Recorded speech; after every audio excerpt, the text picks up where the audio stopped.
Alors, bonjour Isabelle! Bonjour Caroline! Tellement contente de te retrouver en cette magnifique chaleur! Partout sur la planète d'ailleurs. Oui, Ouais, vive ouais, les ouais. canicules! Les canicules. Je sais pas si toi ça te fait du bien, mais moi j'ai l'impression que, au contraire de me rendre amorphe, ça m'énergise ces temps-ci. C'est intéressant ce que tu dis. Ouais. Très intéressant ce que tu dis. Parce que en fait, c'est une question de capacité d'adaptation.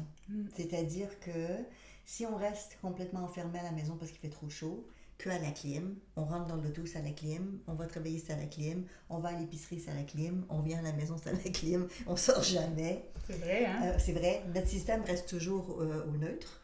À un moment donné, on perd un peu cette capacité que le corps a de s'adapter aux différentes choses autour. Ouais, Donc, c'est même ça. quand il fait très chaud, ça fait du bien de quand même... Là, je parle pas juste pour le physique, mais ça aussi, mais pour le moral. Bon, pas trop, évidemment, on s'entend, là. Ouais, mais tu sais, de juste avoir conscience qu'il fait Oui. chaud, puis d'essayer d'en profiter Oui. en sachant, bon, de bien s'hydrater, se couvrir, tu sais. Exactement. Mais comment on peut en profiter sans que on se sente, au contraire, nuit par cette chaleur, Oui. en fait. Ben, c'est sûr qu'à 42 degrés, ça commence à faire chaud, là. Je salue nos amis de l'île de la Réunion. J'ai déjà été où c'était vraiment dans les 40 et quelques. Mais aussi en Europe, en ce moment, en tout Ouais. cas, il y a des canicules vraiment exceptionnelles. Donc ça, c'est vraiment excessif, on peut dire. Mais nous, au Québec, c'est pas ça. Nous, au Québec, le top, c'est 35. Là. Donc c'est quand même chaud, là, mais ça va. C'est pour ça qu'on dit adaptez-vous puis allez dehors quand même en profiter Oui, parce pour qu'on peut pas mourir subitement si on est en bonne santé, Si on est en bien bonne sûr, santé, là, oui. on s'entend, mais Oui. c'est moins chaud que d'autres pays puis d'autres canicules qu'il y a ailleurs. Absolument. Puis ben nous, ça l'arrive quand même plusieurs fois par été, Oui. mais là, ça l'arrive dès le début du mois de juillet avec beaucoup de pluie qu'il y a eu auparavant. C'était énorme. Le contraste est comme intéressant, là, tu sais, Oui. là, on voit, on dirait qu'on comprend pourquoi il y a tant plu, justement, parce qu'il y a tellement de soleil puis de chaleur en ce moment qu'on est rendu dans un climat tropical. Ben, ça nous fait du bien aussi d'avoir ça. On n'a pas besoin de partir en voyage. Oui. On a ici, C'est vrai. ça me fait penser un peu à ça, comme si j'étais en voyage, je sors dehors, puis je suis comme, oh, tu sais, au lieu de faire comme, ah mon Dieu, canicule, puis appréhender, puis Ouais. voir ça négatif, je suis comme, oh, on dirait qu'on est On dans est les- bien chez nous. dans les Caraïbes. Puis ben, la majorité des gens, ils ont l'air climatisés, puis sinon, il y a quand même plein de belles choses pour que les gens puissent se rafraîchir un peu partout, tu sais. Ouais. J'espère que c'est pareil dans les autres endroits, On là. vous souhaite dans des périodes difficiles comme ça. Là. Une piscine, c'est toujours agréable. Un petit Ouais. peu d'eau à l'extérieur. Ouais, tu sais, nous, dans les parcs, il y a tout le temps des jeux d'eau. Oui. On est dans les Laurentides, il y a Il plusieurs y a beaucoup lacs. d'eau. Oui.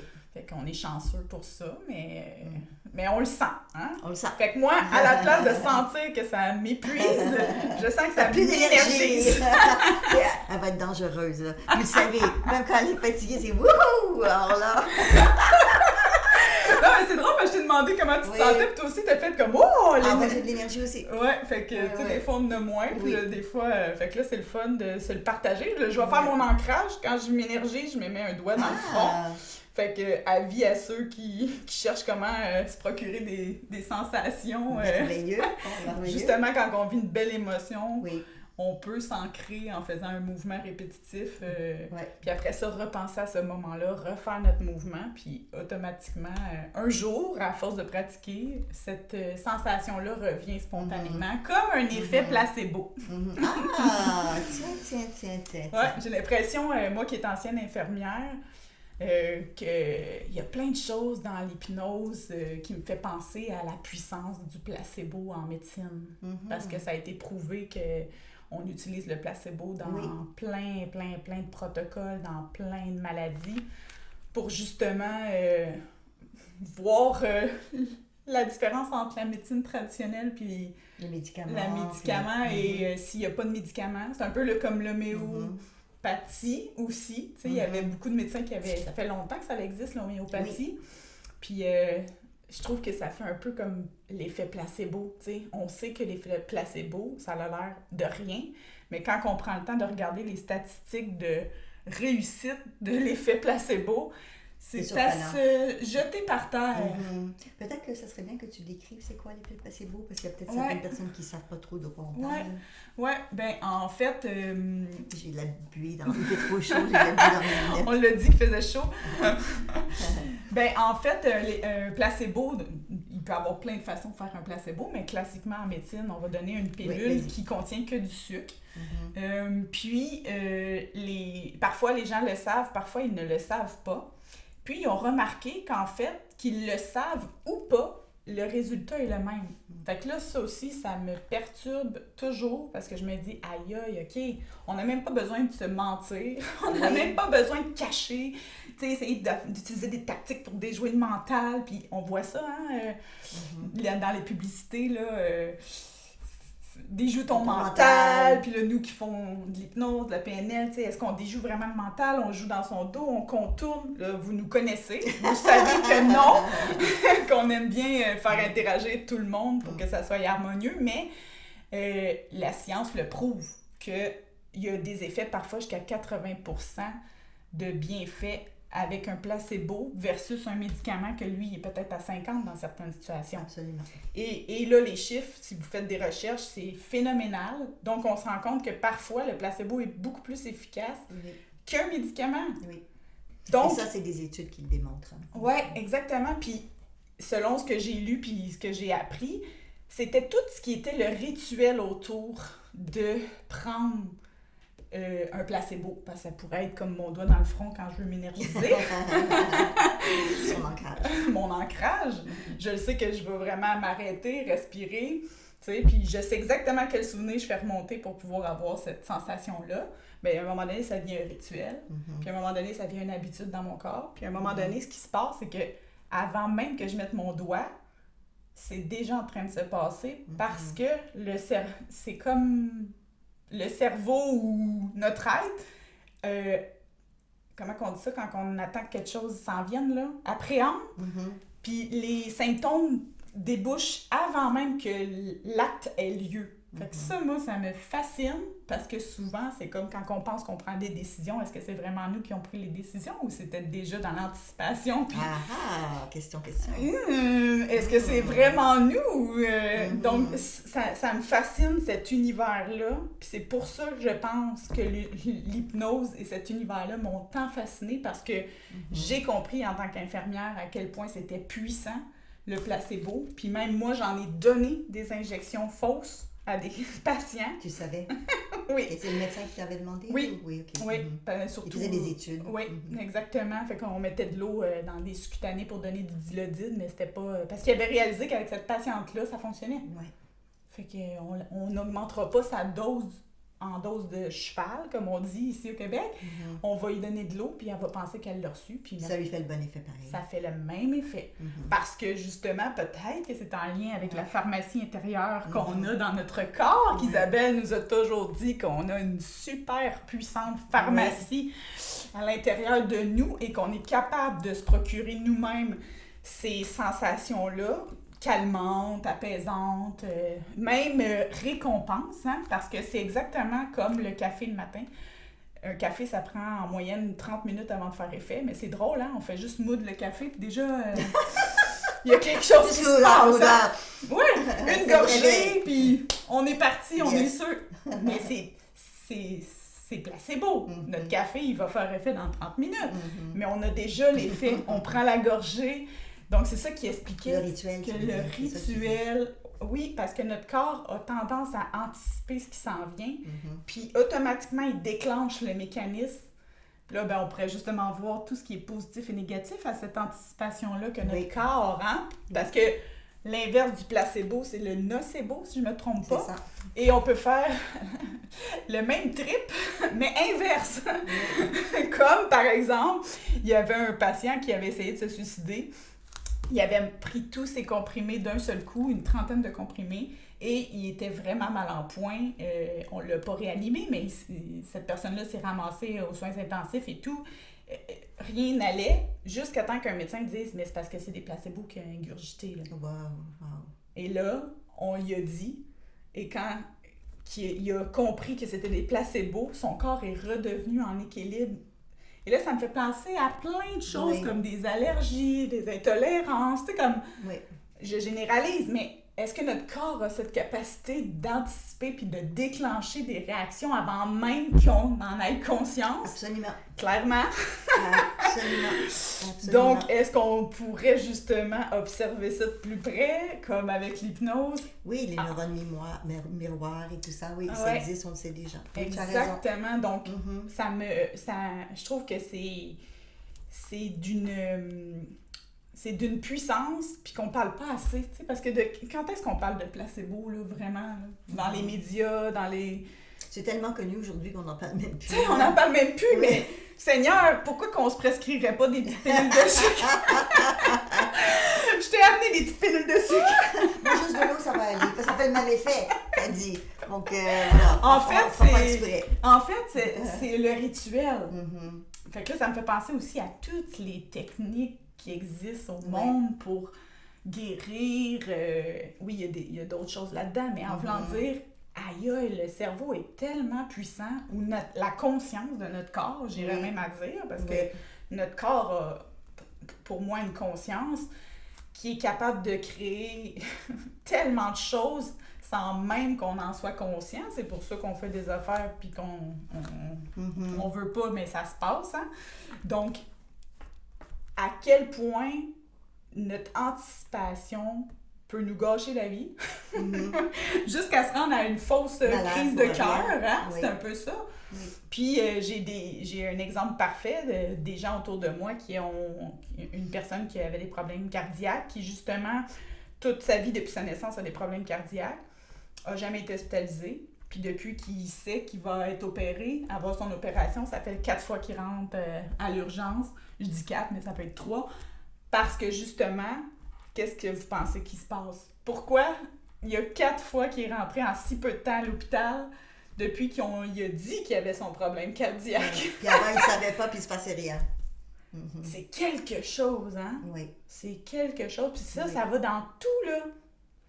Quelqu'un qui vient de se faire opérer, puis là, on lui dit que ça lui prend 6 semaines de repos. Oui. Ça va être long avant que tu récupères. Ouh! Là! L'inverse est vrai. Si on dit que ça va être plus rapide, ça fonctionne bien aussi. C'est des techniques qu'on utilise en hypnose médicale, qu'on enseigne aussi. Fait qu'à quel point ce qu'on se raconte, hein, ce qu'on croit, ce qu'on se fait dire, ce qu'on s'imagine, ça va jusque-là. À quel point ça peut faire des vraies réactions physiques dans notre corps jusqu'à être hospitalisé. Oui. Quand on entend ça comme ça, on dit « Wow, est-ce que ça se peut? C'est quand même fort. Hein? » Mais c'est vrai. Toi, tu l'as vu souvent. Moi, je l'ai vu plusieurs fois aussi. Oui. C'est une réalité. Peut-être que ça vous est déjà arrivé puis vous ne le saviez pas. Quand on vous dit quelque chose, effectivement, comme là, on a une anticipation négative, je vais me faire opérer, ça augmente le stress. Et ça peut causer d'autres types de problématiques. C'est ce qu'on appelle le problème de diagnostic dans certaines façons de penser. T'sais, une fois que la personne a un diagnostic, des fois, ça peut générer de l'inquiétude. Pour beaucoup de gens, d'ailleurs, chez le dentiste, ça génère de l'inquiétude. Imaginez vous faire opérer, là, c'est sûr que ça génère beaucoup de stress. Oui, puis c'est pour ça que je trouve ça beau, les enfants. Tu sais, si on était tous des enfants, ça irait tellement mieux. Parce que les enfants, ils sont tellement dans le moment présent qu'ils anticipent beaucoup moins. Oui. Tu sais, qu'un adulte. Le vivre quand ça arrive. Exactement. Tu sais, on a tellement à apprendre de ça. Parce que c'est la même chose, là. Il y a quelqu'un que je connais qui a eu le cancer, puis en 30 jours, c'était réglé, il n'y avait plus de traces. Oui. Mais si on avait pu lui dire que dans 30 jours, ça serait terminé, puis qu'il n'y aurait plus de traces, pouvez-vous voir à quel point son chemin aurait été différent les premiers jours puis les premières semaines qu'elle a appris son cancer? Oui, c'est fou, là! L'angoisse, l'anxiété, tout ce qui est venu avec. Les scénarios, là, je vais mourir. Peut-être que j'ai plus que ça, peut-être que c'est partout, peut-être que... C'est de là la beauté d'être capable de se souvenir qu'on a tous ce fonctionnement-là, puis qu'on se doit tous de tenter d'intervenir pour notre bien-être puis notre santé mentale. Très bon point. Très bon point. J'aimerais revenir sur une couple de choses que tu as dit, si tu permets, parce qu'il y a beaucoup d'éléments différents dans ce que tu as nommé. Oui. Donc, je vais revenir avec le premier, qui est ton auto-ancrage. Un petit troisième œil que j'active. Donc, dans l'ancrage, ce qu'on dit en fait, c'est une activation de stimulus-réponse. Donc, c'est basé sur les travaux de Pavlov, le russe Pavlov, le chien. Moi, j'ai manger, ding, ding, ding, ding, ding, il vient manger puis salive. En fait, la raison pour laquelle ça fonctionne, cet ancrage-là, c'est parce que ça active une association qu'on fait, et tu en as parlé, entre une expérience ou une émotion, ça dépend comment c'est vécu, et un endroit ou un lieu physique, dans ce cas-ci, ici. Ouais. Donc, c'est un rappel de mémoire de quelque chose vécu. Comme par exemple, si je voudrais ancrer, je sais pas moi, une zone de motivation, par exemple, je repenserais à un moment donné où j'ai été motivée, j'appuierais quelque part, ça peut être une épaule, un bras, peu importe, un genou, et pendant que je pense au moment où j'étais motivée, je vais l'associer avec un endroit physique. Ouais. Donc, c'est une association avec une mémoire qu'on réactive. Et des fois, on va réactiver plusieurs mémoires au même endroit. C'est ce qu'on appelle un empilement d'encre pour qu'ils soient encore plus forts. Donc, à chaque fois que tu fais ça, puis que tu repenses à chaque fois à quelque chose qui t'aide, ben, ça finit par devenir un gros rappel. Donc, le système, il va être plus fort. Oui, c'est un chemin qui s'est créé, que mon corps sait très bien que quand je fais ça, puis même avant de le faire, c'est déjà il a déjà anticipé, puis il réactive ces ressources-là automatiquement. Fraction de seconde avant, selon les recherches là-dessus, c'est ça. Avec les neurones miroirs, que déjà on est en contact avec, parce qu'on sait qu'on est en train de le faire, le mouvement même est en train de se faire. Exactement. Donc ça, c'est intéressant parce que ça nous emmène au sujet, et qu'on parle en hypnose santé, par exemple, tu as commencé à en parler des automédicaments, la façon de s'aider soi-même, donc des endomédicaments, qui est le terme technique exact. En fait, ce qui se passe, c'est que c'est le même principe que l'ancrage. Donc, on va rajouter l'effet placebo, mais on va aller dans notre ancrage. C'est si on a déjà vécu quelque chose, même si on ne s'en souvient plus, on est capable, avec l'hypnose, de le ramener à la mémoire. On appelle ça une hypermnésie. Rappeler un souvenir ancien. Et ça permet donc de faire quoi? De rappeler, et ensuite on peut l'associer avec quelque chose et ça revient à la mémoire. Donc, si j'ai déjà pris un médicament, un traitement, ça peut être en herboristerie, ça peut être en médecine traditionnelle, ça peut être en allopathie, ça peut être, voilà. Même quelqu'un qui a fait une clinique de psychédéliques. Oui, on peut rappeler ça aussi. Il y en a qui ont, c'est intéressant. Parlez-moi-en un petit peu. Tu pourrais en parler. Non, je ne l'ai pas fait, mais, je pourrais l'assister. Oui, tu pourrais assister, oui, c'est ça. On pourrait assister à différentes choses là-dessus. Mais donc, ce qu'on veut dire, c'est que si on a déjà expérimenté quelque chose, qu'on en soit conscient ou pas, notre système est capable de le ramener à la mémoire. Donc, quand on parle d'effet placebo, il y a aussi, pas uniquement, mais pour certaines personnes, pas un vrai effet placebo, comme on veut dire qu'il n'y a rien dedans, mais en réalité, un rappel de mémoire de quelque chose qu'on a déjà pris et qui est réactivé parce qu'on pense que ce qu'on va prendre va nous aider. Dans ce sens-là. Exactement. Donc ça, c'est intéressant parce que c'est le même principe avec des virus. Qui viennent dans notre système. Notre système immunitaire, si c'est des virus qu'il connaît, il va les reconnaître. Et s'il les reconnaît, il va faire ce qu'il a à faire pour faire le ménage. Et c'est quand il les reconnaît pas que des fois, ça peut être un peu compliqué. Donc, pour que l'ancrage fonctionne, il faut qu'on ait la mémoire de quelque chose qu'on a déjà vécu. Mais ce qu'on oublie, et là, je vais aller un peu dans le sens plus flayé, différent, ce qu'on oublie ou qu'on ne pense pas, c'est que si quelqu'un sur Terre a vécu quelque chose, on peut se synchroniser à l'expérience que quelqu'un a déjà vécue et on peut activer cette mémoire-là aussi pour nous. Exactement. Puis ça, c'est fort. Ça, c'est puissant. Puis c'est sous-estimé. Oui, parce qu'on ne pense pas que, mais si c'est quelqu'un d'autre. Oui, mais on est tous connectés, on est tous un quelque part. Oui. C'est ça que des fois, les gens sont comme, oui, mais moi, je ne l'ai pas, cette ressource-là, à l'intérieur de moi. Mais c'est pas grave, si tu la trouves pas, tu peux aller la chercher chez quelqu'un. Oui. C'est exactement ça. Chez quelqu'un qui l'a. C'est exactement ça. Puis par les sens, comme par observer spontanément ce qui vient comme image de cette personne-là.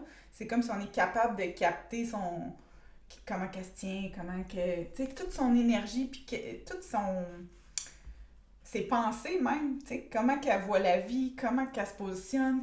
Fait que là, c'est spectaculaire, puis pourtant, c'est accessible, là. Oui, en PNL, on appelle ça de la modélisation. C'est modéliser l'excellence. Donc, si quelqu'un a déjà fait quelque chose, on peut reproduire des éléments. On n'est pas en train de dire qu'on va tout reproduire. Puis là, on est dans l'effet placebo.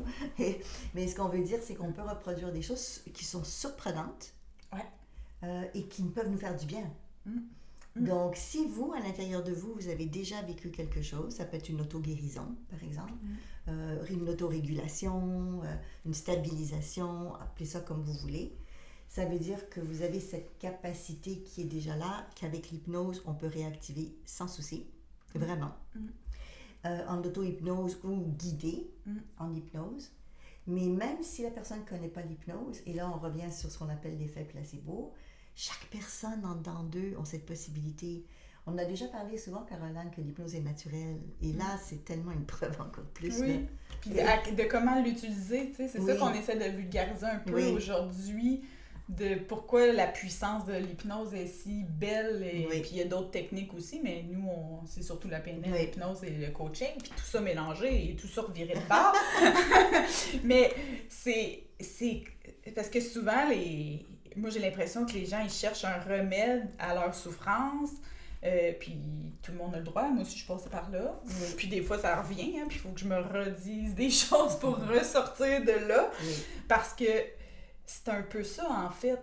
Et si la guérison passait par ce chemin-là de prendre des placebos, entre guillemets, ou de produire des effets placebos, ou de produire des ancrages, ou pour justement nous permettre de jouer avec tout notre intérieur, toute notre conscience corporelle, qui sait très bien comment déclencher des émotions aussi positives que négatives. Puis dans le fond, c'est comme on vit nos émotions parfois sans en avoir conscience. Hein? C'est ce qu'on se rend compte avec l'hypnose. On devient conscient de ce qui se passait dans notre corps alors qu'on n'en avait pas conscience.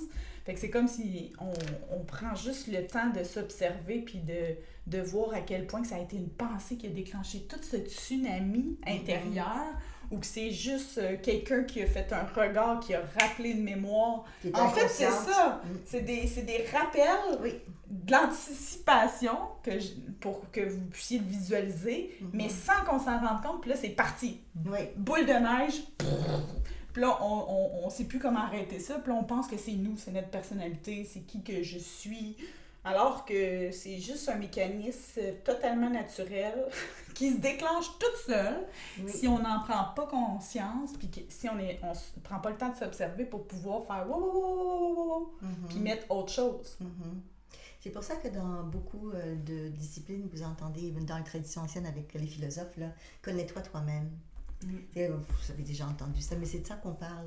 Plus on est capable de se connaître, plus on va savoir c'est quoi qui déclenche, d'un côté positif ou d'un côté négatif. Et cette capacité qu'on a, là on parle d'ancrage, on parle de placebo, mais ce qu'on veut dire, c'est cette capacité de s'aider ou de se nuire. Parce qu'encore une fois, on peut aller des deux côtés. C'est ça, vraiment. C'est comme, est-ce qu'on a appris à s'aider? Moi, c'est ça, bonne question. Tu sais.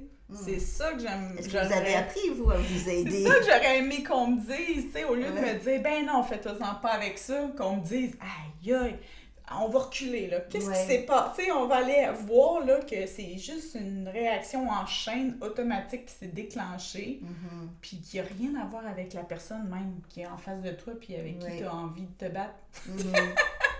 Je dis ça comme ça, mais c'est hallucinant, là, à un moment donné, quand tu prends vraiment compte de cette observation-là de toi-même, à quel point qu'on en a des petits pitons qui peuvent se déclencher toutes seules, puis qui sont vraiment importants à identifier pour pouvoir en mettre d'autres petits pitons qui vont venir neutraliser. Exactement, neutraliser, c'est ça. C'est ça. Oui, vraiment. Donc, il y a plusieurs choses qui me passent à l'esprit pendant que tu parles. Il me passe à l'esprit aussi les miracles. Dans plusieurs religions, on parle de miracles. Donc, il peut y avoir des interceptions, puis on en a déjà parlé, de médecins du ciel, de guides de lumière, d'êtres ascensionnés, d'anges qui viennent nous aider, nous soigner. C'est sûr que ça peut arriver.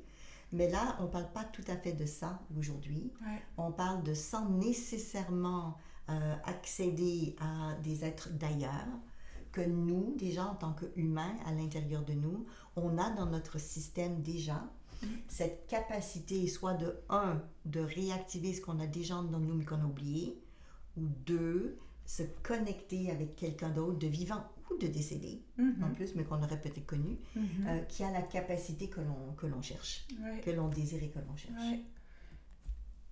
Faites-vous ça? Est-ce que ça fait partie des choses que vous faites déjà? Faites-vous ça, parce que c'est tellement puissant de le montrer, parce que moi, tout ce que j'apprends, je le montre à mes enfants, puis je trouve que c'est des mini-modèles ultra puissants pour me faire rendre compte à quel point tes outils, c'est miraculeux, on va dire ça comme ça, parce que j'ai plein d'exemples là, qui me viennent en tête, puis là, je me dis, j'ai-tu le droit de dire ça? Ma fille, voudrait-tu dire ça? Mais c'est tellement drôle, parce que mes enfants se font leur propre hypnose, puis ils sont rendus même que quand il y a quelqu'un en détresse, ils vont faire une hypnose à la personne en détresse. Ils sont rendus là, ils sont tout petits, depuis qu'ils sont tout petits, ça fait quand même 4 ans là, que j'ai commencé mon chemin d'hypnose, mettons. Puis, fait que ça fait longtemps qu'ils ont, dès le premier moment où j'ai commencé à leur expliquer comment ça fonctionnait, ils ont tout de suite compris. Puis pour eux, ça faisait que du sens. Tu sais, à cause que, justement, ils sont ouverts d'esprit, sont très proches de cet univers-là par leurs ondes cérébrales qui sont dans un autre état que les nôtres quand on devient adulte. Puis il y a des tableaux pour ça, voir dans quel état les enfants ils sont. Puis c'est pour ça que quand ils sont jeunes, ils n'ont pas besoin de fermer les yeux pour être en hypnose. Puis non, parce qu'ils sont déjà dans ces états-là. Ils sont déjà dans ces états-là. Les ondes du cerveau. Donc quand moi je leur parle de quelque chose comme ça, ben ça fait déjà du sens. Puis ils sont comme, ben oui, tu sais, puis ils trouvent les réponses tout de suite, puis ils savent. Puis fait que je trouvais ça beau que, exemple, ma fille, elle avait une peur justement avant de se coucher, puis elle a vraiment, je me souviens plus qu'est-ce qu'elle a fait, mais je sais qu'elle a vu toutes les particules partir, quitter son corps. Elle a fait de quoi avant, là? Il faudrait que ça me revienne. Puis après ça, elle a tout visualisé comme toutes ces petites particules-là quitter son corps puis retourner dans l'univers, tu sais. Puis pour elle, ça y a fait un bien fou, tu sais. Puis jamais elle m'a demandé, c'est-tu vrai ce qui s'est passé, maman? Tu sais, parce que les enfants sont dans cet état-là que l'imaginaire, c'est comme le réel. Puis ils n'ont pas tort quand on vient de dire que notre imaginaire nous fait faire des... sur notre réel. Hein? C'est juste qu'on l'imaginaire, on le met pas dans... L'imaginaire qu'on vit à tous les jours, on le met pas dans cette case-là. On pense pas que c'est de l'imaginaire, alors que toutes nos constructions mentales, nos croyances, nos peurs, c'est tout de l'imaginaire. C'est tout de l'hypnose dans... Tu sais, moi, je vois ça comme si on se faisait de l'hypnose à toutes les fractions de secondes de notre vie. Mais est-ce qu'il y a quelqu'un qui nous a appris à faire cette hypnose-là d'une façon saine? Parce qu'on le fait de toute façon. Juste à écouter quelqu'un vous parler, même en tant qu'enfant, mais en tant qu'adulte, vous dire des choses pas très agréables sur vous-même, c'est un langage hypnotique négatif que vous recevez et ça a un impact négatif sur notre vie. On entend des choses qui nous diminuent, qui nous dévalorisent. On voit ça souvent chez les jeunes. Et ça a un impact sur leur vie après. Tellement. Donc l'hypnose positive, l'hypnose négative. Vous savez, vous allez... ça, il y a tellement de choses que vous avez déjà entendues. Vous allez à une soirée, ça peut être un soccer ou autre, un événement sportif, et les groupes ensemble deviennent agressifs, ils vont casser des vitrines de magasins parce qu'ils ne sont pas contents. C'est une hypnose de foule dite négative. Donc ça, c'est déjà étudié, c'est déjà connu. Autant on peut nous avoir un impact sur nous-mêmes avec cet effet-là, mais autant il y a l'impact de la foule. Et c'est pour ça qu'on revient au niveau santé. Moi, j'ai remarqué ça assez souvent, que des fois, les gens ne veulent pas parler de leurs soucis de santé à des membres de leur famille autour. Je ne dis pas que c'est bien ou pas bien, je fais juste une explication, là. Parce qu'ils ont peur, ils ont l'inquiétude que ça va inquiéter encore plus leur famille, mais qu'en plus qu'ils n'arriveront pas à le gérer et qu'eux ne seront pas capables de le gérer non plus. Oui, exactement. C'est, en plus de ma maladie, il faut que je prenne soin des gens autour de moi qui vont vivre ça de manière épouvantable. C'est que ça rajoute à la couche. Mais ça, c'est avec cette hypnose qui devient diffusée, on va dire, et ça devient négatif pour beaucoup de personnes. Tu sais, c'est pour ça qu'on dit que l'hypnose, c'est naturel, parce qu'on a des cycles dans la journée, à peu près à toutes les 90 minutes, qu'on est dans cet état d'hypnose. Oui. Donc, si on sait même pas c'est quoi l'hypnose, ça veut dire que pendant cette phase-là où on est naturellement en transe, on se fait hypnotiser, puis avec toute cette dépendance que vous écoutez. Oui, exactement. Qu'est-ce que vous êtes, avec qui vous êtes. c'est ce qui s'imprime dans notre être, là. Oui. Donc, c'est pour ça que, pour moi, quand tu m'as appris c'était quoi être en transe, puis à quel point c'est subtil, à quel point on a l'impression d'être éveillé, parce que oui, c'est ça, on est éveillé. On n'est pas endormi, en fait. C'est l'éveil paradoxal, je trouvais ça vraiment beau. Il y a le sommeil paradoxal, puis il y a l'éveil paradoxal. Tu sais, quand il y a plein d'affaires, tu bouges pas, mais tu as plein de pensées dans ton sommeil. On appelle le sommeil paradoxal, mais l'hypnose, c'est comme de l'éveil paradoxal, parce que justement, tu as conscience que tu es réveillé. Oui. Que tu es éveillé, mais ça tourbillonne d'idées, de pensées, d'images, de... Fait que c'est ça. Ça me fait... Ça me faisait penser à ça. Ce qui est fascinant là-dedans, c'est que nous, on parle de l'âme, le corps et l'esprit. Ouais. Donc, de l'importance, pas uniquement de travailler sur un, mais de faire une collaboration complète. En d'autres mots, on parle de l'effet placebo. Revenons sur notre effet placebo. Ouais. L'effet placebo, ça a un impact sur notre mental, sur notre inconscient, et par conséquent, ça va aussi avoir un impact sur notre corps physique. Parce que, et en PNL, on parle de ça aussi, les processus sont systémiques, donc influencent les uns les autres. C'est Gregory Bateson qui parlait de ça, de l'impact de nos pensées sur notre corps physique. Il y a déjà très longtemps de ça. Et vous êtes au courant maintenant, c'est connu. Si je pense à quelque chose, il y a des grandes chances que ça va me rendre bien, joyeux ou malheureux selon ce que je pense. Donc, c'est placebo, mais pas dans le sens de sans avoir un impact pour nous dans qui on est. Ouais. Donc, des fois, on n'a pas conscience. C'est ça qu'on est en train de dire. On ne sait pas qu'on a cette pensée. Parce Exact. que c'est rendu inconscient. Tu sais, je ne sais pas, par exemple, que j'ai refoulé beaucoup de colère, par exemple. Mais elle va sortir. Et quand elle sort, elle a été réactivée pour être libérée, par exemple. Et comme on ne se connaît pas soi-même, ou très peu pour beaucoup de gens, on ne se rend pas compte quand il y a ces moments-là. Oui, puis vu qu'on a une conscience du corps, moi j'appelle ça comme ça, la conscience du corps, c'est plus que juste le corps physique, c'est comme il y a une conscience à l'intérieur de notre corps, parce que ça se communique, cette affaire-là, ça n'a pas de bon sens. Ben, qu'est-ce que je m'en allais dire par rapport à ça? Excuse. Ben, on parlait du côté systémique. Donc, la tête influence le corps influence l'âme, en fait l'esprit. Oui, c'est ça. Mais il y avait une idée qui m'était venue aussi, c'est que dans le temps de Mesmer, tu sais, il apportait des enfants à un arbre, puis là, après le deuxième arbre, puis tu peux me corriger parce que je sais que toi, tu as pas mal de références, puis là, tu sais, tous les enfants commençaient à tomber dans des états de convulsion et tout. Ça a été prouvé qu'on peut spontanément se mettre dans ces états-là par ce qui nous influence. Absolument. Si tu as vu quelqu'un qu'au 4e arbre, il est tombé en convulsion, ben tu as de fortes chances. Ils utilisent ça d'ailleurs en hypnose de scène et autres. Et c'est fait exprès. Et on sait très très bien que si on a quelqu'un qui vient en avant de la scène et qui vit quelque chose de très fort, les autres personnes qui vont venir, ça va être plus facile de les emmener à vivre ça parce que déjà, ils sont préparés à le vivre. Donc ça existe déjà. Là, ça m'ouvre toute une porte sur les techniques de breathwork ou de Kundalini activation. C'est pas dans le jugement, mais c'est juste, est-ce que ça se peut que parce que quelqu'un se met dans un état comme ça l'influence l'autre, que l'autre rentre dans cet état-là? Puis là, à quel point notre corps, il est... Et en même temps, c'est la beauté de l'entraide de la collectivité et des autres.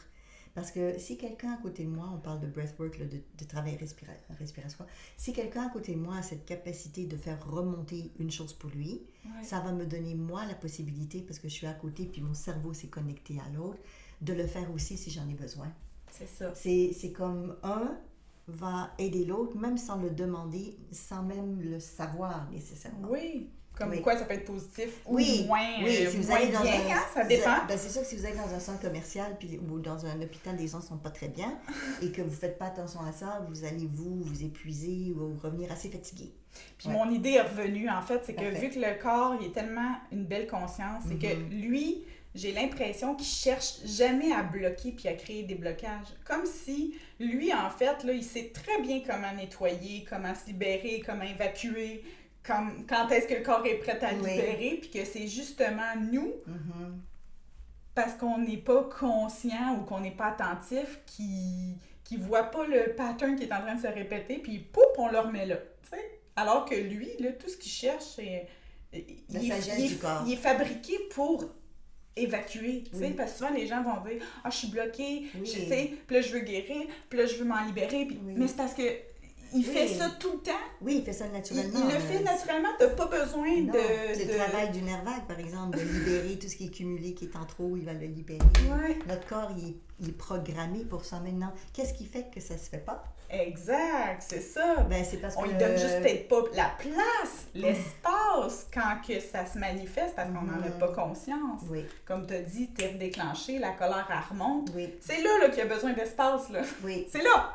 C'est pas que tu parles dans tes... Puis lui, il maudit, là. Puis là, elle, elle a fait ça.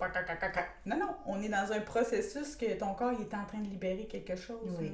Lui, il est fabriqué. C'est pas un problème de vivre la colère, hein? À moins que ce soit toute votre vie, ça, c'est autre chose, là. Puis diriger envers les autres. Oui, puis en plus, oui, même contre soi, c'est pas mieux non plus, là, sincèrement, là. Mais en fait, c'est de comprendre le message. Parce que le corps nous parle, nos émotions nous parlent, notre tête nous parle, tout nous parle. Ouais. Mais on n'est pas toujours en conscience ou en inconscience. Je veux dire comme ça a l'air drôle. Mais c'est pour faire monter autre chose que ce qu'on peut imaginer. Ouais. Parce que notre corps, quand il a mal quelque part, ben, il nous dit qu'il y a un souci, il y a quelque chose. Que ce soit quelque chose de physique, d'émotionnel, parce que ce qui est émotionnel peut se manifester aussi de manière physique. Ouais. Dans tous les différents corps énergétiques, ça aboutit en fin de ligne par le corps physique. Ouais. Donc, c'est l'aboutissement, en fait. Oui, mais je voulais juste ramener ça, que le corps, il cherche toujours à se libérer, puis à ne pas créer de blocage, tu sais, puis que c'est juste qu'on n'a pas appris à créer cette place quand on a une émotion, à juste la laisser être, même si on pense qu'on va mourir, parce que souvent, en fait, c'est qu'on s'hypnotise nous-mêmes avec nos pensées que, oh mon Dieu, si je laisse cette émotion-là monter, je vais mourir ou ça va être catastrophique, mais c'est tout un univers imaginaire qu'on s'est créé autour de cette émotion-là, alors que quand on la laisse vivre ou s'exprimer, mais juste ne pas essayer de la bloquer, là. C'est fou comment que le corps, spontanément, on n'a pas besoin d'aller faire des séances de je sais pas quoi. En voulant dire, c'est comme si on est fabriqué pour être sain d'esprit. Oui, on cherche, et ça, c'est les principes de PNL, hein? On cherche notre homéostasie, donc on cherche notre équilibre. L'être humain cherche toujours son équilibre. Et on cherche toujours, justement, à retrouver notre bien-être ou notre santé. C'est la base fondamentale de l'être humain. Mais c'est sûr que si on n'écoute personne, surtout pas soi-même en plus, et puis où on écoute des aspects de nous qui sont plus nocifs, qui nous font faire des choses qui sont malsaines pour nous, par exemple, on accumule, puis on va, encore une fois, je le dis, aller placer dans l'inconscient des choses qui, un jour, éventuellement, vont remonter, on espère, pour le gérer. Mais en attendant, des fois, ça fait du dégât. Ouais. Vraiment. Ouais. Donc, le corps, c'est ce qu'on est en train de dire. Le corps a la capacité de s'autoréguler. Ouais. Mais des fois, il faut lui donner un petit coup de pouce. Ouais. Ouais. Parce que, premièrement, il faut l'entendre. Donc, il faut parler aux différentes parties de notre corps pour savoir qu'est-ce qu'il vit, qu'est-ce qu'il a besoin. Et, parce que tu avais... Mais c'est apprendre à se connaître. Oui, c'est ça. Apprendre à se connaître. Oui. Ça revient à connais-toi toi-même et c'était quoi ta phrase? Là, c'est ça. Connais-toi toi-même.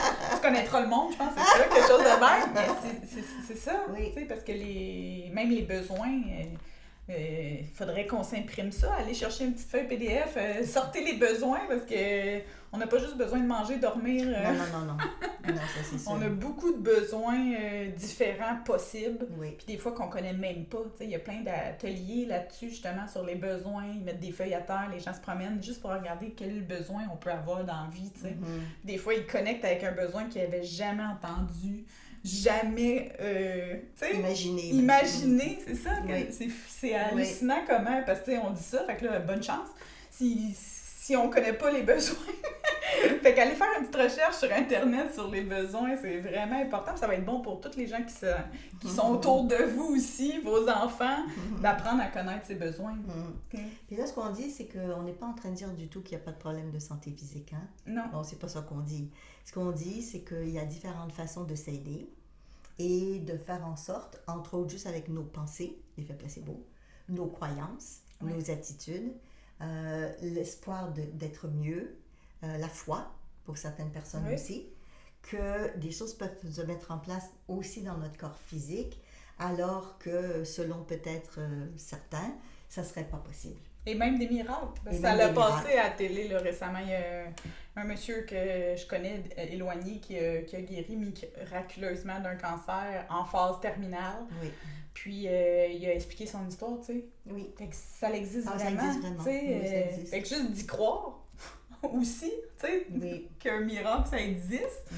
De pas s'avouer... Ça aide en tout cas. De pas s'avouer vaincu, tu sais, ça aussi, là. Mais... Ce que je trouve de magnifique aussi en lien avec ça, c'est qu'il y a une psychiatre en Europe, justement, qu'elle elle a fait des burn-out, par-dessus burn-out. Puis là, finalement, elle s'est rendue compte qu'elle aussi, elle avait besoin d'aide. Donc, elle est allée faire son chemin. Super. Et elle a dit, à partir de maintenant, je peux plus ignorer la route que j'ai marchée. Il faut que je fasse marcher les gens ce chemin-là parce que c'est ce qui l'a guéri, elle. Puis en fait, ce qu'elle disait, c'est que la majorité des gens en psychiatrie, c'est pas des gens qui ont des troubles mentaux. Ça va être beaucoup des gens qui vivent des situations passagères, catastrophiques, on peut dire ça comme ça, dans leur vie, des deuils, des burn-out, de l'épuisement, perte d'identité, des chocs, nommez-les. Fait qu'en fait, ils sont pas on met ça tout dans le même bassin. Hein? C'est une phase. On met toutes les maladies mentales dans le même bassin. La psychiatrie, c'est pour les fous. Alors que non, ce qu'elle voit dans les psychiatries, ce n'est pas des gens qui ont des gros problèmes de santé. Pas des gros, parce qu'on peut pas classer, mais c'est pas des vrais... Il n'y a pas que... C'est ça, c'est pas des maladies mentales en tant que telles, avec de la schizophrénie, des choses comme ça. C'est des dépressions. C'est beaucoup de dépression, burn-out... perte de repères. En fait, l'humain normal, hein, finalement. C'est sûr qu'on a tous, tout le monde sur Terre. Hein. C'est la raison pour laquelle on vient sur Terre, d'ailleurs, c'est pour avoir des challenges, des défis. Et habituellement, c'est pas facile. Si c'était facile, on n'appellerait pas ça un challenge ou un défi. Exact. Donc, Caroline, juste pour que les gens, parce que peut-être que vous écoutez pour la première fois ou ça fait longtemps, vous n'avez pas entendu dans les premiers épisodes, mais toi, tu as travaillé comme infirmière aussi en psychiatrie. Oui, exactement. Donc, c'est pour ça que tu parles aussi de ça, parce que c'est des choses que tu as observées. Ça m'intéresse, que moi aussi, j'ai vu que, justement, si on parle d'effets placebo, en psychiatrie, s'il y a bien des médicaments qui font des effets négatifs, c'est bien les médicaments, malheureusement, de psychiatrie.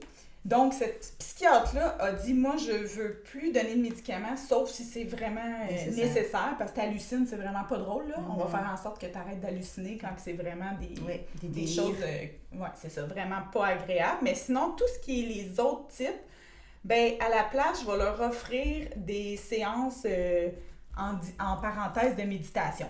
Fait qu'elle, dans le fond, tout ce qu'elle a créé, ben pas tout, parce que c'est très beau. Elle a réussi à rentrer ça dans son hôpital. Imaginez, là, dans l'hôpital, elle a réussi à rentrer ça parce qu'elle était tellement convaincue. Puis enfin, quelqu'un qui veut faire différemment. Fait qu'à tous les jours, dans le salon, ils se réunissaient, qui voulait, pour juste être. C'était une méditation, parce que la méditation, on peut s'obstiner longtemps. C'est quoi méditer, là?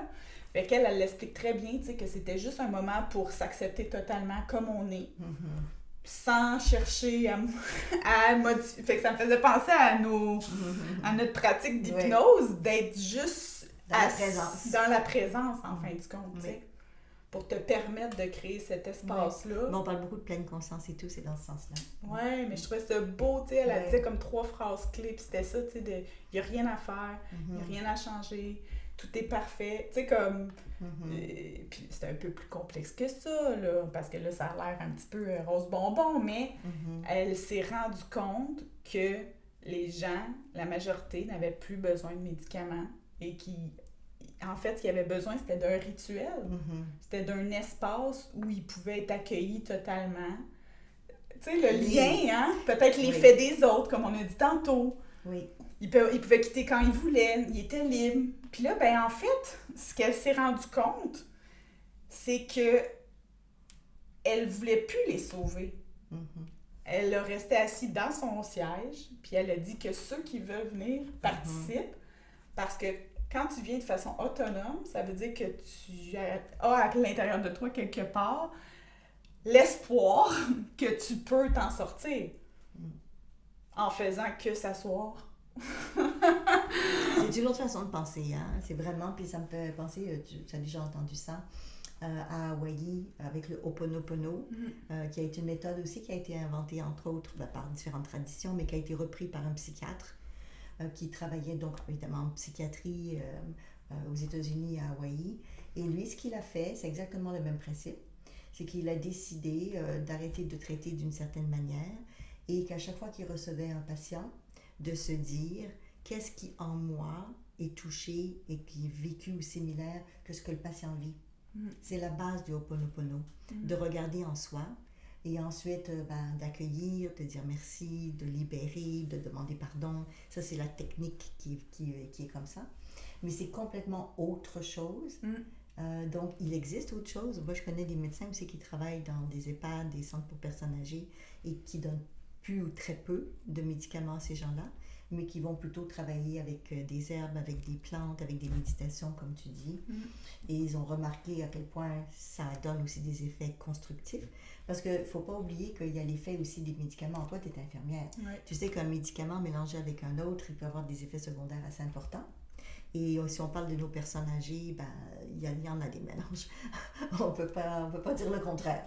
Dès que quelqu'un prend plus que tant de médicaments, là.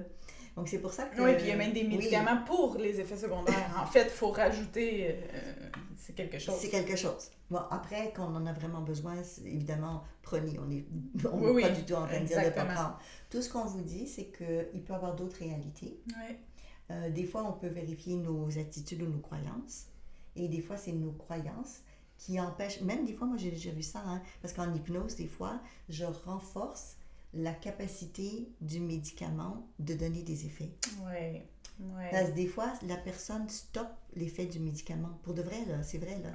Mais dès qu'on induit, on va parler au corps qu'il accepte mieux et qu'il donne plus, qu'il augmente de 5%, 10% ou 50% l'effet de la capacité de rétention aussi, d'intégration du médicament, il est beaucoup plus efficace. Donc ça, c'est fantastique. On parle pour les hôpitaux, ça peut couper de certains pourcentages les frais que ça coûte pour acheter les médicaments s'ils sont plus efficaces, déjà au départ. Puis on le voit avec les enfants. Tu sais, moi, je suis contente. Ma belle-mère est herboriste, donc j'ai toujours un petit pot de crème. Fait que moi, peu importe, un enfant se fait mal, on met de la crème, c'est guéri. Parce que c'est devenu un rituel. J'ai instauré... Puis on fait ça dans la vie avec plein de sujets, hein? Mais moi, j'ai instauré que cette crème-là, c'est terminé. Puis c'est terminé. Puis il y a un chirurgien, justement, qui a fait récemment, dans les années 2000, des opérations au genou à 3 types de personnes. L'opération complète, l'opération partielle, puis une fausse opération. Il faisait les 3 trous avec les instruments. Imaginez, là, c'est quelque chose, là. Puis... il y avait le même résultat, là. Oui, on est toujours dans notre effet placebo. Encore une fois, il y a eu beaucoup de recherches là-dessus dans le domaine médical, là, des gens qui guérissaient de cancer et autres avec le placebo. Mais c'est beau de faire le lien avec l'hypnose, parce que des fois, les gens sont comme « Ah, ben moi, je crois pas à l'hypnose, tu sais, ou ben oui, tu sais, voir que parce que je vais parler avec mon genou, ça va mieux aller, tu sais. Ah, ben oui, ben, regardez les statistiques de ce qui peut se passer avec notre être quand on va... prendre le temps de regarder nos pensées, puis l'échanger, communiquer. C'est hallucinant, là. Ça existe vraiment. Ça existe vrai. On peut changer notre biochimie intérieure en étant en état de transe. Donc ça, moi, combien de fois je l'ai testé, expérimenté avec des clients. On peut demander à notre système d'activer certaines choses, diminuer d'autres. Et même, j'ai fait plusieurs protocoles, comme tu sais, parce qu'on a appris plusieurs sur le système immunitaire, pour aider le système immunitaire, dans un sens comme dans l'autre, pour activer ou diminuer selon le cas. Et il y a plein de recherches universitaires aussi là-dessus. Là. Si vous allez sur des sites spécialisés, vous faites des recherches hypnose, vous allez avoir plein de choses sur le diabète, ils ont fait des tests. Au niveau de l'insuline, déjà avec l'hypnose, on peut faire des choses fantastiques. Bon, pas uniquement, je ne vous dis pas d'utiliser que l'hypnose, mais pourquoi se priver d'un outil additionnel? D'utiliser quelque chose qu'on n'utilise pas. Oui. Parce que moi, je trouve qu'on ne l'utilise pas de la bonne façon. Parce qu'on l'utilise, en fait. Oui. Parce qu'on est tout le temps dans de l'hypnotisme. Mais toi, c'est parce que tu es habitué. Il y a des gens qui le font, mais ils ne donnent pas l'intention. Ce que je veux dire, c'est que c'est pas juste être en hypnose qui compte. C'est l'état de transe avec un objectif. Oui. Parce qu'on peut être en hypnose, mais ça ne changera rien. Oui. C'est quand utiliser cet état-là particulier pour demander, atteindre un objectif spécifique. Oui, parce que ça change une vie quand on l'a touché, tu sais. Puis souvent, ce que je trouve beau avec l'hypnose, puis toi, vu que tu as plus d'expérience que moi, tu peux le partager, mais moi, j'ai l'impression que j'ai souvent des clients qui viennent me voir parce qu'ils sont bloqués, ils n'ont plus d'émotion, ils sont plus en contact avec leurs émotions. Oui. Puis là, juste le fait de ton approche, d'être dans la présence, pas juger l'autre, pas donner de conseils, être pas dans le rôle de sauveur, avoir totalement confiance que l'autre est capable de trouver lui-même ses propres ressources et ses propres... Que moi, je suis juste une accompagnatrice et non une magicienne, là. Oui. Ben, juste ça, là, souvent, moi, les gens, ils vont se mettre à pleurer ou il va y avoir des grosses émotions qui... Mais ça peut être autant joyeux, là. Mais c'est fou, tu sais, puis là, ils me disent tout le temps, mais c'est fou, qu'est-ce qui s'est passé, tu sais? C'est surprenant. Fait que pour moi, l'hypnose, c'est comme une forme d'intelligence. Parce que on est intelligent. C'est pas vrai qu'on est stupide, là. Tu sais, moi, je dis tout le temps ça aux gens parce que les gens sont comme, mais je comprends pas pourquoi je le fais encore. On n'est pas con, là, tu sais. On est intelligent, mais comment qu'on fait pour accéder à cette intelligence-là? Ça va être en calmant le hamster ou le mental, justement, puis de se permettre une pause, ou nommez-le comme vous voulez, mais juste ralentir, ou du silence, ou de la présence. La présence est très importante, tu sais.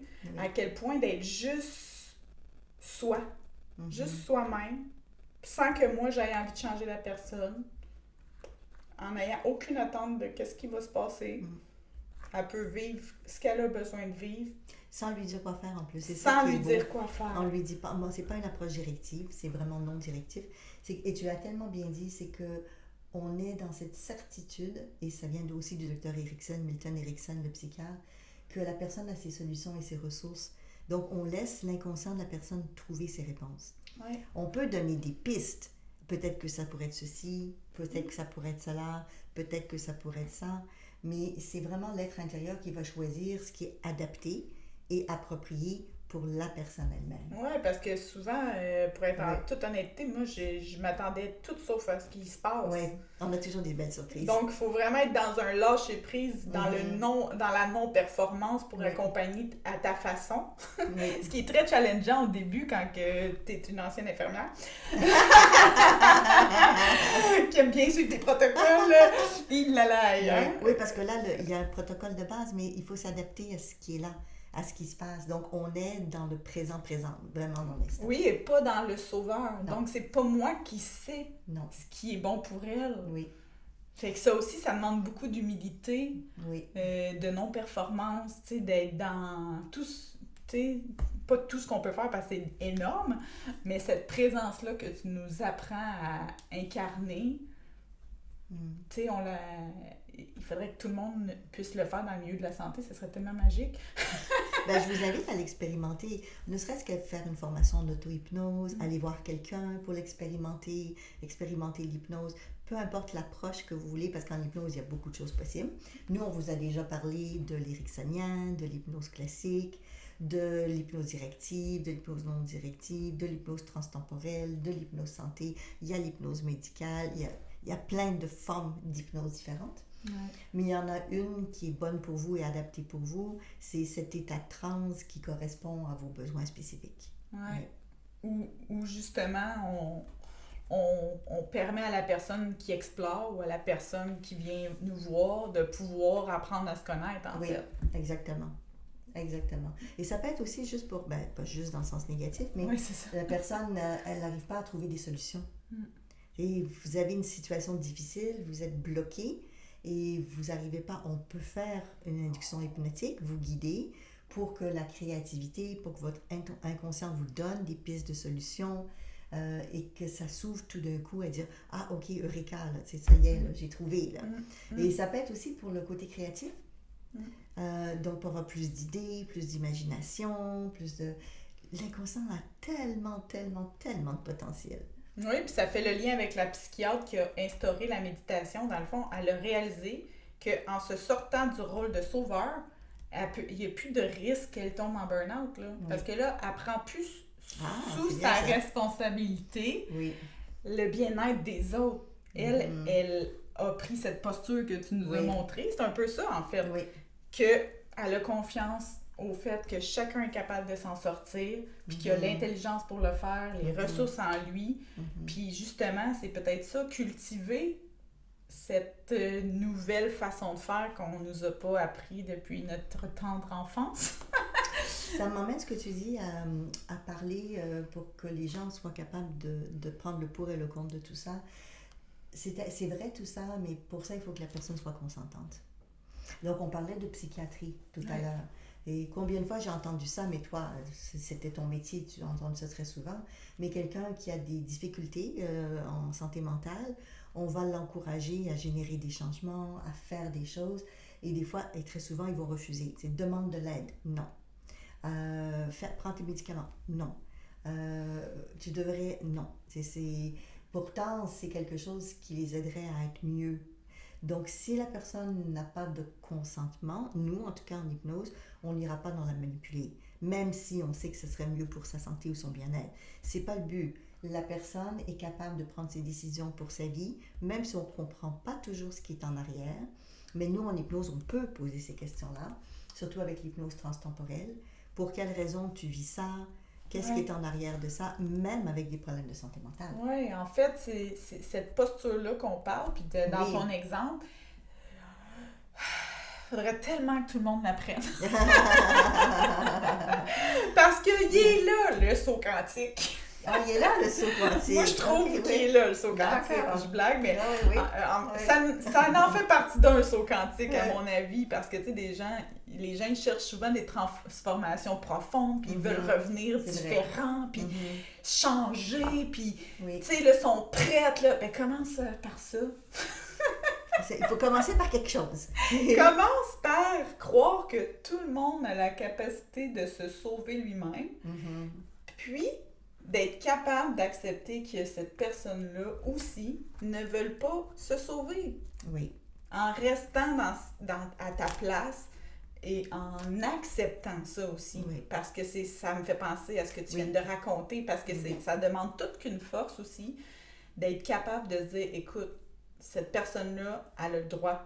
Elle a le droit, oui, elle a le droit de ne pas changer, même si nous, on préférait. Surtout quand c'est nos enfants qui ont des problèmes de santé mentale. Je pense à plusieurs de mes clients. Ils vont voir leurs enfants, puis ils sont dans des lieux insalubres, avec leurs enfants à eux, qui carrément sont dans la merde, pour de vrai, sur les murs partout, là. Les animaux qui ont des excréments. Je me souviens d'une fois d'une petite fille, elle jouait dans les excréments des animaux. Elle avait 3 ans, juste pour dire.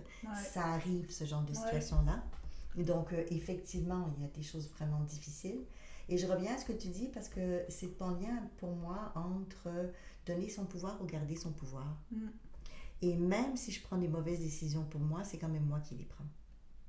Donc, la personne a le droit de prendre des décisions qu'elle veut parce que la majorité du temps, on ne sait pas au niveau de l'âme de la personne. Nous, vous savez, on va à un autre niveau là, de conscience dans notre émission.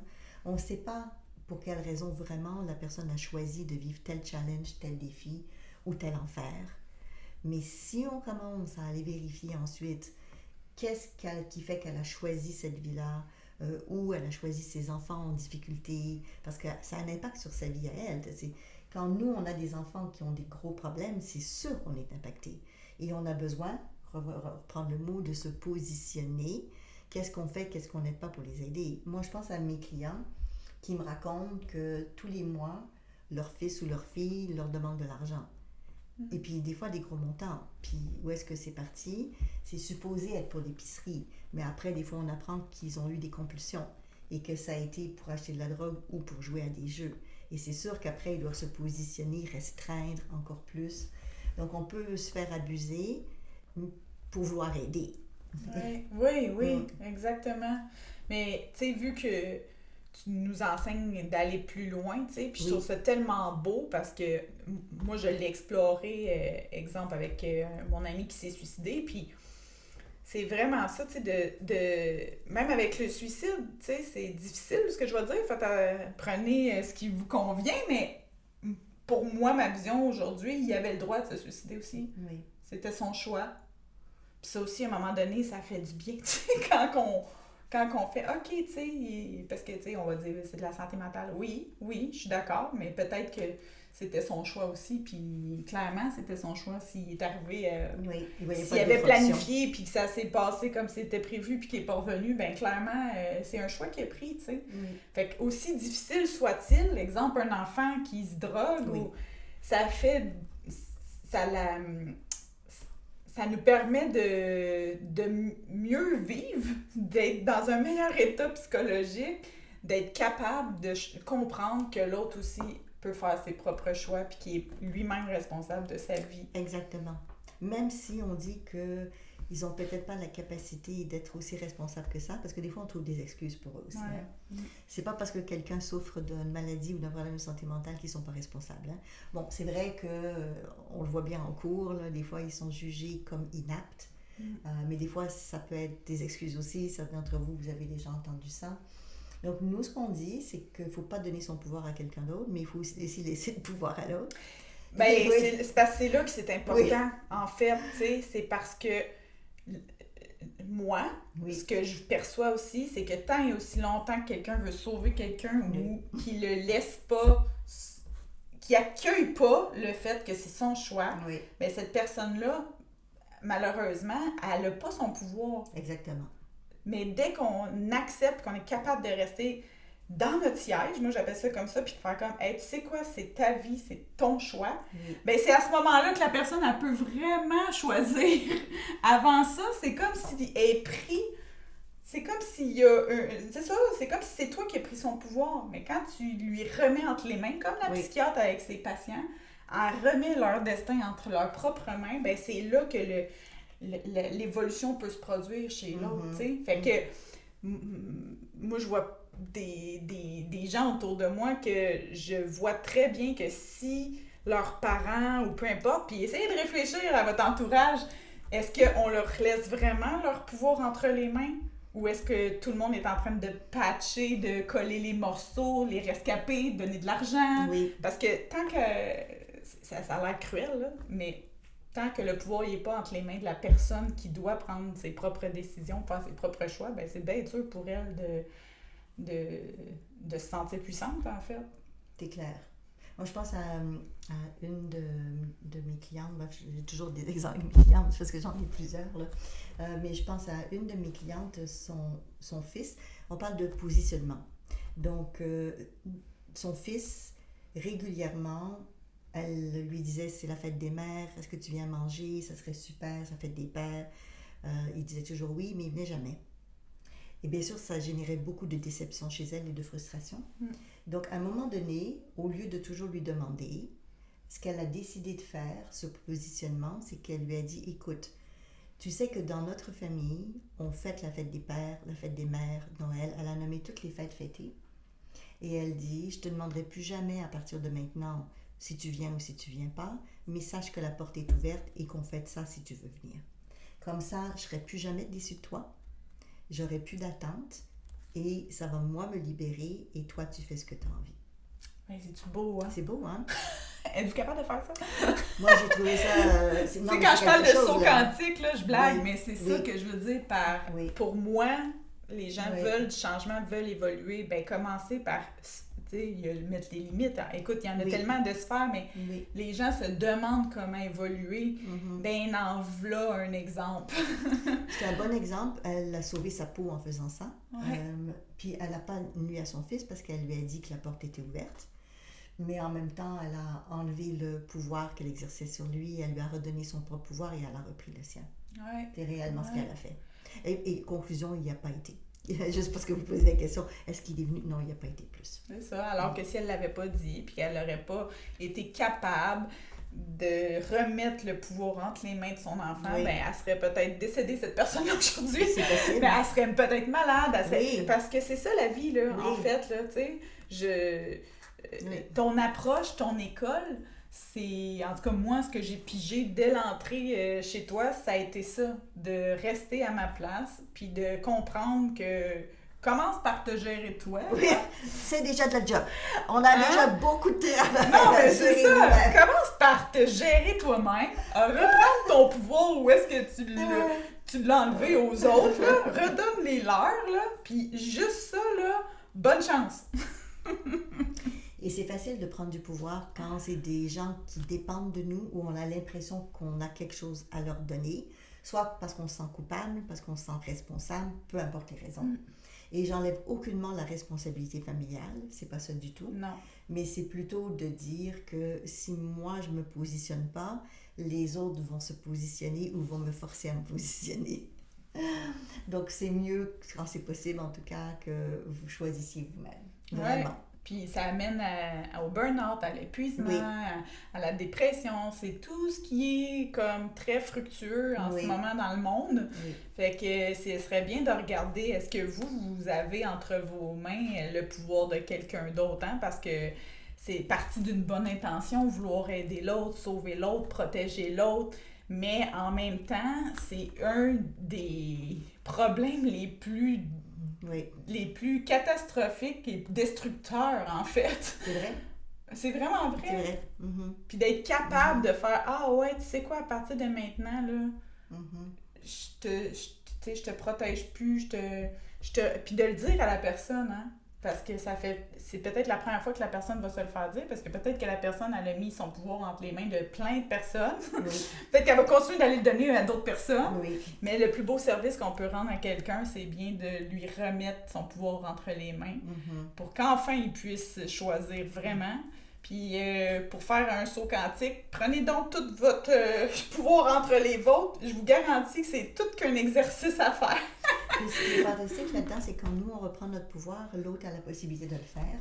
Donc ça, c'est super. Puis ma cliente, je reviens sur ma cliente de tout à l'heure, qui avait dit à son garçon, ben, t'es plus obligé de venir chez nous, je t'invite, mais c'est toi qui décides. Il l'appelait aussi tout le temps pour de l'argent.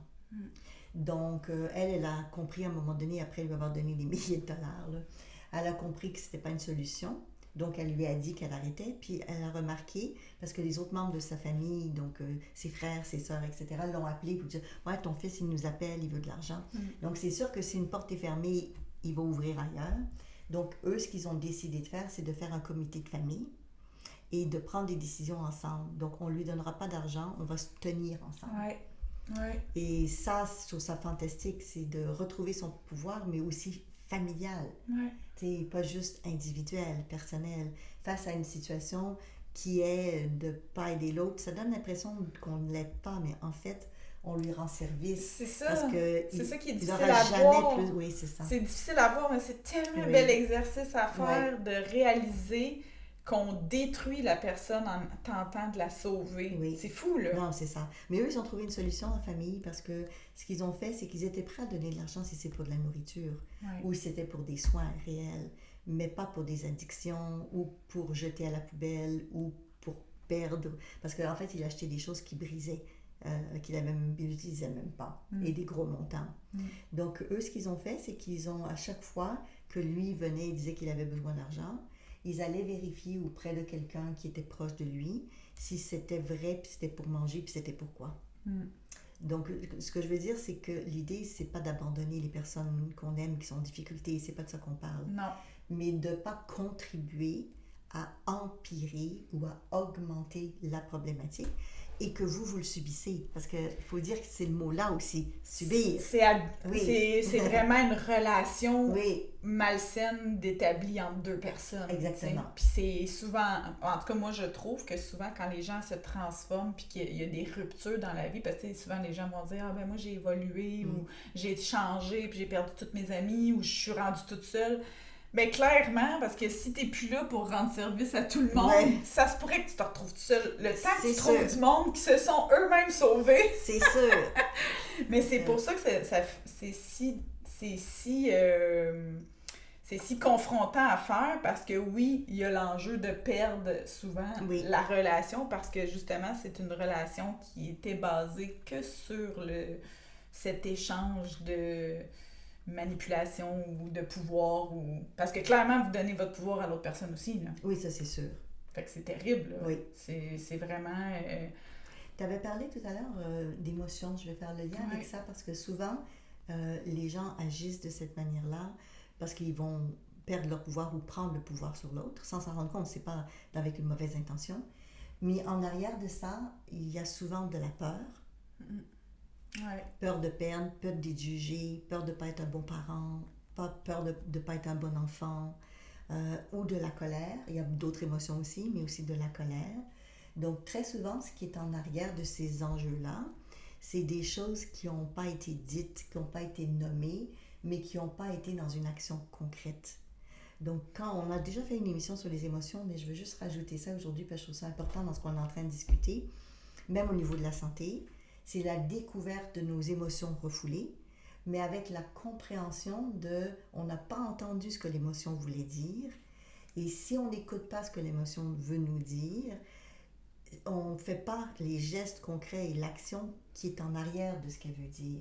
Donc, même qu'on a peur, la peur n'est pas négative. Ouais. La colère n'est pas négative. L'excès, oui, mais sinon, non. Mais qui, nous on le fait avec l'hypnose, bien sûr, mais qui, dans la population générale, demande à sa peur de s'installer à côté. Moi, je l'ai fait cette semaine avec une de mes clientes. Elle l'avait installée dans la piscine. J'ai une piscine chez moi. Elle dit dans la piscine, je dis bon, c'est parfait, elle va être au frais. Avec cette chaleur. Avec cette chaleur, c'est parfait. Donc, et qu'est-ce que la peur veut dire que tu ne fais pas et qu'elle veut que tu saches? Parce que ce sont des indicateurs de nos faiblesses. Du manque de motivation ou d'action concrète, on remet des choses des fois que nous on juge difficiles.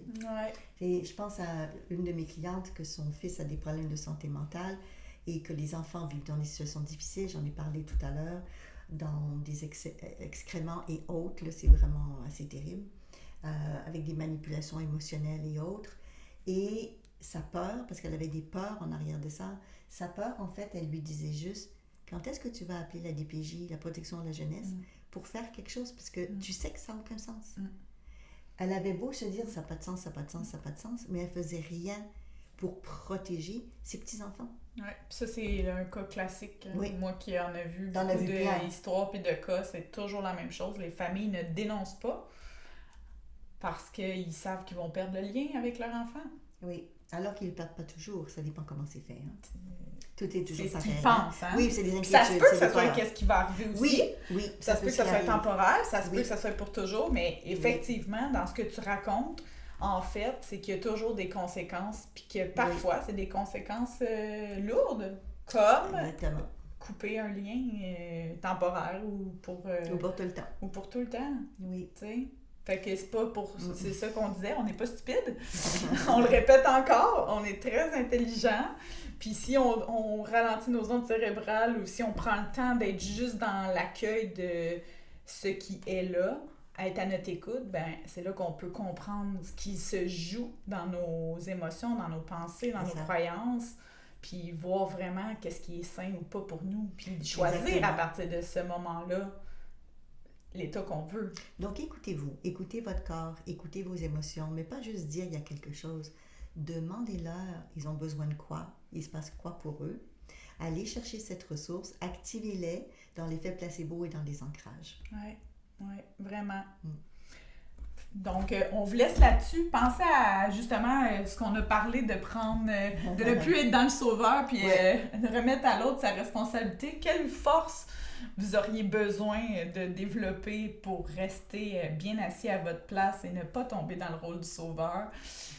Pensez-y, puis vous pourrez justement aller chercher ces ressources-là pour les ancrer de la façon de votre choix à l'intérieur de vous ou modéliser quelqu'un, comme on a dit, quelqu'un qui a fait ce chemin-là de se mettre dans cette position-là, de reprendre entièrement son pouvoir et de remettre à l'autre son pouvoir, comme cette psychiatre qui aujourd'hui va très bien parce qu'elle croit que tout le monde est capable de choisir, même quand c'est pas facile comme choix, puis c'est destructeur, ça fait partie de son choix, de sa responsabilité.